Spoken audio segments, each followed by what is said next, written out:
Wealth of ರೆಸಿಪೀಸ್ಗೆ ಎಲ್ಲರಿಗೂ ಸ್ವಾಗತ. ನಾನು ಉಮಾ. ಇವತ್ತು ನಾನು ಹಾಲ್ಬಾಯಿನ ತೊಗೊಂಡು ಬಂದಿದ್ದೀನಿ. ಹಾಲ್ಬಾಯಿ ಎಷ್ಟೋ ವಿಧದಲ್ಲಿ ಮಾಡ್ಬೋದು, ಗೋಧಿದು, ರಾಗಿದು, ಅಕ್ಕಿದು, ಬೆಲ್ಲದ್ದೆಲ್ಲ. ನಾನಿವತ್ತು ಯಾವ ರೀತಿ ಮಾಡ್ತಾಯಿದ್ದೀನಿ ಅಂತ ನೋಡ್ಕೊಂಡು ಬರೋಣ. ಈ ಹಾಲ್ಬಾಯಿ ಮಾಡೋದು ಸ್ಟೆಪ್ಸ್ನ ಸರಿಯಾಗಿ ಫಾಲೋ ಮಾಡಿದ್ರೆ ತುಂಬ ಬೇಗ ಮತ್ತು ಈಸಿಯಾಗಿ ಮಾಡ್ಬೋದು. ಸೊ ಅದರಿಂದ ನಾವು ಯಾವ ರೀತಿ ಮಾಡೋದು ಅಂತ ನೋಡ್ಕೊಂಡು ಬರೋಣ, ಬನ್ನಿ. ಇಲ್ಲಿ ನಾನು ಕೆಲವು ಸಾಮಾನು ತೋರಿಸ್ತಾ ಇದ್ದೀನಿ ಏನು ಬೇಕು ಅಂತ. ನೀರು ತೊಗೊಂಡಿದ್ದೀನಿ, ಇಲ್ಲಿ 1.5 ಲೀಟ್ರು. ಇದು ಸಕ್ಕರೆ 500 ಗ್ರಾಮು, ರವೆ ಬಾಂಬೆ ರವೆ, ಇದು 100 ಗ್ರಾಮ್ ತೊಗೊಂಡಿದ್ದೀನಿ. ಅಕ್ಕಿ, ಇದು ರೇಷನ್ ಅಕ್ಕಿ ಅಥವಾ ದೋಸೆ ಅಕ್ಕಿ ಯಾವುದಾದ್ರೂ ತೊಗೋಬೋದು, ಅದು ಒಂದು 100 ಗ್ರಾಮ್ ತೊಗೊಂಡಿದ್ದೀನಿ.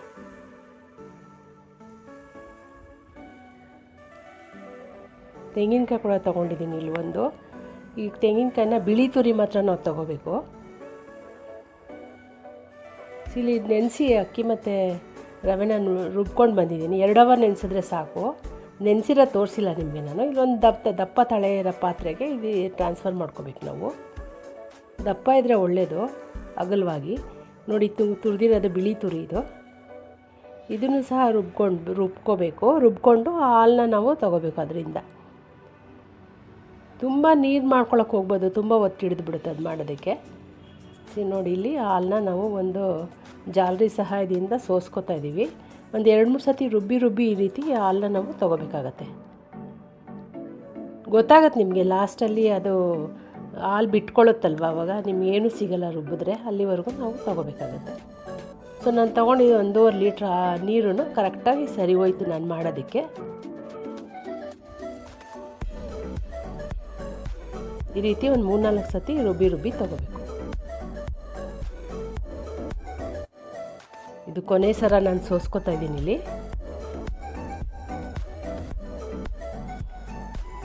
ಇದರಲ್ಲಿ ಯಾವುದೇ ಸತ್ವ ಇಲ್ಲ ನೋಡಿ. ಇದು ಯಾವುದಕ್ಕೂ ಯೂಸ್ ಆಗಲ್ಲ ಇದು.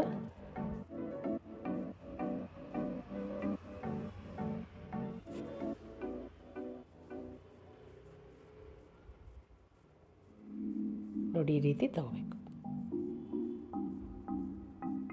ಇಷ್ಟು ಬಂತು ನೋಡಿ ನಮಗೆ ತೆಂಗಿನ ಹಾಲು. ಸೊ ರುಬ್ಕೊಂಡಿರೋ ಅಕ್ಕಿ ರವೆಗೆ ಇಲ್ಲಿ ಹಾಕೋತಾ ಇದ್ದೀನಿ ನಾನು. ಈ ರೀತಿ ಬಂದಿರೋದನ್ನ ನಾವು ಇವಾಗ ಸ್ಟವ್ ಹಚ್ಚಿ ಇಡಬೇಕಾಗತ್ತೆ. ಸೊ ನಾವು ಶುರುನಲ್ಲಿ ಇದನ್ನು ನೋಡಿ, ಇಷ್ಟು ಕನ್ಸಿಸ್ಟೆನ್ಸಿ ಇದೆ, ಈ ಥರ ಇದೆ, ಇದ್ದರೆ ಸಾಕು. ಸೊ ಸ್ಟವ್ ಹಚ್ಚಿ ಇಟ್ಬಿಟ್ಟು ಕಂಟಿನ್ಯೂಸ್ ಆಗಿ ನಾವು ಕೈ ಆಡಬೇಕಾಗುತ್ತೆ. ಇದು ಶುರುನಲ್ಲಿ ಇಲ್ಲದ್ರೆ ಕೆಳಗಡೆ ತಳ ಹತ್ಕೊಳ್ಳೋ ಚಾನ್ಸಸ್ ಇರುತ್ತೆ, ಮತ್ತು ಗಂಟು ಫಾರ್ಮೇಷನ್ ಬಂದುಬಿಡುತ್ತೆ, ಲಮ್ಸ್ ಬಂದುಬಿಡುತ್ತೆ. ಸೊ ಅದು ಅವಾಯ್ಡ್ ಮಾಡೋಕ್ಕೋಸ್ಕರ ನಾವು ಇದನ್ನು ಕುದಿ ಬರೋವರೆಗೂ ಅಟ್ಲೀಸ್ಟ್ ನಾವು ಚೆನ್ನಾಗಿ ಕಂಟಿನ್ಯೂಸ್ ಆಗಿ ಕೈ ಆಡಬೇಕು. ಸೊ ಅದನ್ನು ಮಾತ್ರ ಗಮನದಲ್ಲಿ ಇಟ್ಕೋಬೇಕು. ಆಮೇಲೆ ಸ್ವಲ್ಪ ನಿಧಾನವಾಗಿ ಕೈ ಆಡಿದ್ರೂ ಪರವಾಗಿಲ್ಲ. ಇಲ್ಲಿ ಒಟ್ಟಲ್ಲಿ ಸಕ್ಕರೆ ತೊಗೊಂಡಿದ್ದೀನಿ 500 ಗ್ರಾಮ್. ಅದು ಸಕ್ಕರೆ ನಾನು ಹಾಕ್ಬಿಟ್ಟಿದ್ದೀನಿ, ವೀಡಿಯೋ ಮಿಸ್ ಆಗಿಬಿಟ್ಟಿದೆ ಅದು. ಸೊ ಈ ರೀತಿ ಕಂಟಿನ್ಯೂಸ್ ಆಗಿ ನಾವು ಕೈ ಆಡಬೇಕು, ಗಂಟು ಬರಬಾರ್ದು. ಅದು ಶುರುವಿಂದನೂ ಕಂಟಿನ್ಯೂಸ್ ಆಗಿ ನಾವು ಕೈ ಆಡ್ತಾನೆ ಇರಬೇಕಾಗುತ್ತೆ. ಸೊ ನಾನು ಮಾಡೋದಕ್ಕೆ ಒಂದು 10-15 ನಿಮಿಷ ತೊಗೊಂಡೆ ಅಷ್ಟೇ. ಇದಕ್ಕೆ ನಾನು ಹೇಳಿದ್ನಲ್ಲ ನಿಮಗೆ, ನೀರು ತುಂಬ ಹಾಕ್ಬಿಟ್ರೆ 2-3 ಅವರ್ ಕೈ ಆಡ್ತಾ ಇರಬೇಕು. ಅದಕ್ಕೆ ನೀರನ್ನು ನಾವು ನೋಡ್ಕೊಂಡು ಹಾಕಬೇಕು. ತುಂಬ ಕಡಿಮೆ ಹಾಕಿದ್ರೂ ಬೇಗ ಗಂಟು ಬಂದುಬಿಡುತ್ತೆ. ಸೊ ಹದವಾಗಿ ನೀರನ್ನ ನೋಡಿ ಹಾಕೋಬೇಕು. ಅದೇ ಮೇನ್ ಇಂಪಾರ್ಟೆಂಟ್ ಈ ಹಾಲ್ಬಾಯಿ ಮಾಡೋದ್ರಲ್ಲಿ. ಸೊ ನೋಡಿ ಎಷ್ಟು ಚೆನ್ನಾಗಿ ಬಂದಿದೆ, ಒಂಚೂರು ಗಂಟು ಬಂದಿಲ್ಲ ನಮಗೆ. ಸೊ ನಾನಿಲ್ಲಿ ಸಕ್ಕರೆ, ಗೋಧಿ ಮತ್ತು ರವೆ ಯೂಸ್ ಮಾಡಿ ಹಾಲ್ಬಾಯಿ ಮಾಡಿದ್ದೀನಿ. ಇಲ್ಲಿ ಗ್ರೀಸ್ ಮಾಡ್ಕೋಬೇಕು ತುಪ್ಪ ಹಚ್ಚಿ. ಸೊ ಅಂಟ್ಕೊಳ್ಳುತ್ತಲ್ವ ಅದು, ಆದ್ದರಿಂದ ಒಂದು ತುಪ್ಪದ ಸಹಾಯದಿಂದ ಈ ಥರ ನಾವು ಗ್ರೀಸ್ ಮಾಡ್ಕೋಬೇಕಾಗತ್ತೆ ಪ್ಲೇಟ್ಸ್ನ. ಸೊ ನೋಡಿ ಎಷ್ಟು ಚೆನ್ನಾಗಿ ಬರ್ತಾಯಿದೆ. ಈ ಥರ ಬೀಳಬೇಕದು, ಅವಾಗ ನಿಮ್ಗೆ ಗೊತ್ತಾಗುತ್ತೆ ಇದು ರೆಡಿಯಾಗಿದೆ ಅಂತ. ಸೊ ನಾನಿಲ್ಲಿ ಚೆಕ್ ಮಾಡ್ತಾಯಿದ್ದೀನಿ ಒಂದು ತಟ್ಟೆಗೆ ನೀರು ಹಾಕ್ಬಿಟ್ಟು ಯಾವ ರೀತಿ ಬಂದಿದ್ದೀನಿ ಅಂತ ನಿಮ್ಗೆ ತೋರ್ಸೋಕ್ಕೋಸ್ಕರ. ಸೊ ನೋಡಿ, ಈ ರೀತಿ ಬಂದರೆ ಕೂತ್ಕೊಳ್ಳುತ್ತೆ ಒಂದು ಕಡೆ ಅದು. ಸೊ ಎತ್ತಿದ್ರೆ ಬರುತ್ತೆ ನಿಮ್ಮ ನೀರಿಂದ. ಸೊ ಅದು ನಮಗೆ ರೆಡಿಯಾಗಿದೆ ಅಂತ ಗೊತ್ತಾಗತ್ತೆ. ಸೊ ಇದು ಗಂಟು ಒಂದು ಸ್ಟೇಜಿಗೆ ಬಂದಾಗ ತುಂಬ ಕಂಟಿನ್ಯೂಸ್ ಆಗಿ ಏನು ಆಡೋದು ಬೇಡ. ಅದು ತಿಕ್ಕಾಗೋವರೆಗೂ ನಾವು ಆಡಬೇಕಾಗತ್ತೆ ಹಾಲ್ಬಾಯಿನ ಕಂಟಿನ್ಯೂಸ್ ಆಗಿ. ತುಂಬ ಸುಲಭ ಇದು, ಈ ಥರ ಹಾಕೋಬೇಕು ಗ್ರೀಸ್ ಮಾಡಿರೋ ಪ್ಲೇಟ್ಗೆ. ಸೊ ಎಲ್ಲ ಎದುರಿಸ್ಬಿಡ್ತಾರೆ ಹಾಲ್ಬಾಯಿ ಅಂದರೆ ತುಂಬ ಕಷ್ಟ, ತುಂಬ ಹೊತ್ತು ಹಿಡಿಯುತ್ತೆ ಅಂತ.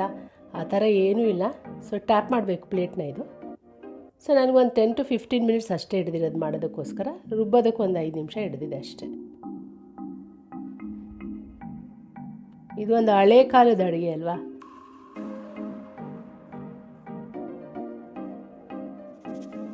ಸೊ ನಾನು ತೊಗೊಂಡಿರೋ ಕ್ವಾಂಟಿಟಿಗೆ 2 ಪ್ಲೇಟು ಮತ್ತು ಒಂದು ಸಣ್ಣ ಪ್ಲೇಟ್ ಆಗಿದೆ. ಸೊ ಟ್ಯಾಪ್ ಮಾಡಿದ್ರೆ ಕ್ಲೀನಾಗಿ ಹರಡ್ಕೊಂಡು ಕೂತ್ಕೊಳ್ಳುತ್ತೆ ಅದು. ಅದರಿಂದ 1-2 ಸತಿ ಕುಟ್ಟಬೇಕಾಗುತ್ತೆ ತಟ್ಟೆನ. ನೋಡಿ ಎಷ್ಟು ಚೆನ್ನಾಗಿ ಬಂದಿದೆ ಅಂತಲ್ವ.